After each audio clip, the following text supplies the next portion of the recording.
Hello everybody and welcome back to another video today. I'm going to be doing a 2022 governor election prediction in the state of Michigan between incumbent Governor Gretchen Whitmer, who is a Democrat, and a Republican contender who's currently running in the Republican primary, James Craig. He is the one between these two candidates that is the most likely person to win that primary in the state at the moment. And he, of course, has the most polls between him and Gretchen Whitmer in head-to-head races. So if you take a look at the polls, there are very wide-ranging polls. You have the Trafalgar Group, of course, having James Craig up 6 points in that state, so a big lead. But then you have the Detroit News poll that has Whitmer up 6, the MIRS Target Insight with Whitmer up 4, and the EPIC MRA poll with Whitmer up 1. So definitely wide-ranging polls all the way from Whitmer up 10 to her up 6 to her up 1 to Craig up 6. And then obviously that varies over the months. The most recent poll actually came out in January. So we haven't really seen much polling data. The spread has Whitmer up, if there's not an actual calculated spread. But I just want to first off talk about James Craig. So I'm just going to pull something up.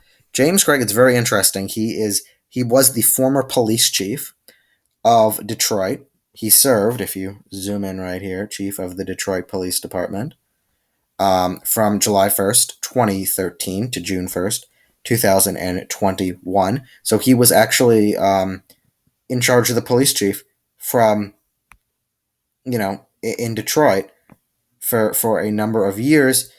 He was in the Democrat Party before 2011. Then he switched over to the Republican Party, and he resigned in 2021 after calls for defunding the police came out of Michigan, and Detroit, especially in the city, and he did not want to serve in that capacity any longer as the police chief of that city. So interesting, where he came from, and what caused him to eventually leave the police organization and then now run for governor. So let's just head back over to the polls. Has that interesting background. Putting this now in historical context, we are heading into 2022. That is expected to be a red wave election year. And it is certainly lining up to be like that. Some people think that there could be a war bump approval for Joe Biden. I'm not entirely sure if that is coming, and if it does come, I'm not sure how big it will be.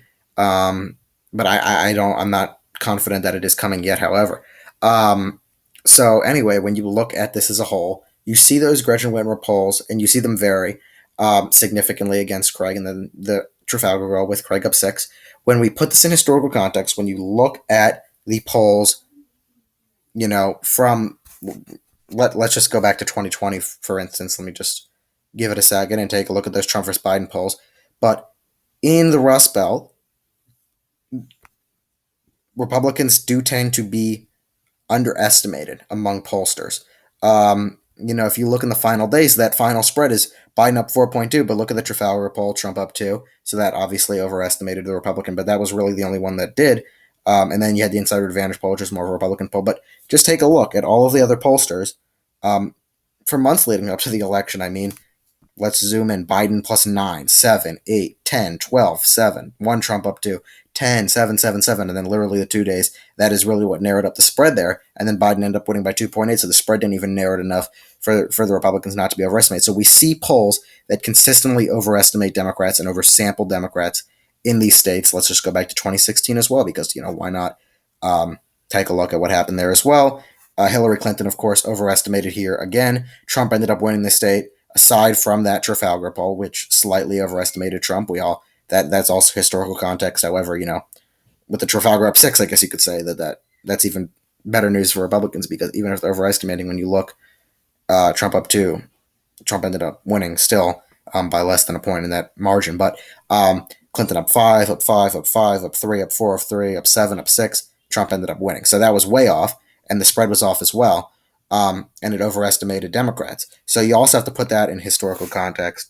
Let's just backspace this back to the Craig versus Whitmer polls. And of course, we haven't really seen many polls come out of the state of Michigan lately. And there's only been 4 polls overall. Obviously, that is going to tick up as we head into the summer months, into the spring months, and eventually into the fall.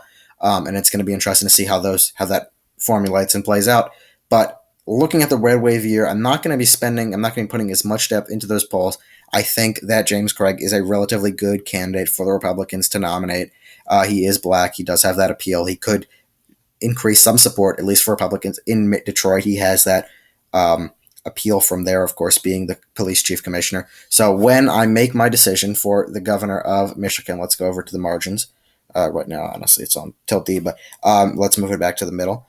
I do believe that when all said and done at this point in the race for the Michigan governor, I think that it will tilt in favor of James Craig, meaning James Craig will win the Michigan governor's race by a tilt margin. I think he could end up winning 0.5% to 1% in favor of Republicans. Now, keep in mind, Virginia, out of the three main Rust Belt states that are trending to the right, Wisconsin, Michigan, Pennsylvania, excluding Minnesota for this instance, Michigan is the state that is the most Democratic. However, Gretchen Whitmer, I don't think that. I think that James Craig definitely has a very good shot at winning that state in 2020 or 2022. Historical context way of looking at those polls from previous elections and how that they have overestimated Democrats, looking at Joe Biden's current approval, weighing that all together, weighing James Craig being from the inner city in Detroit, having that appeal as well. I give it tilt to James Craig, to the Republicans. Republicans, I believe, will take back that seat at the moment, or that governorship at the moment. But with that, thank you guys so much for watching this video. Please make sure to go ahead and subscribe to the YouTube channel. We are getting so very close to 500 subscribers, 500 subscribers, which will be an incredible milestone for the channel. So if you've not subscribed, please go ahead and consider subscribing. I'd really appreciate it because we are getting so very close there. Let me know in the comments what you think of my prediction and if you would make it a different margin, or if you would have Gretchen Whitmer winning. And stay tuned for more awesome videos later on in the week. Anyway, have a great day. See you all soon.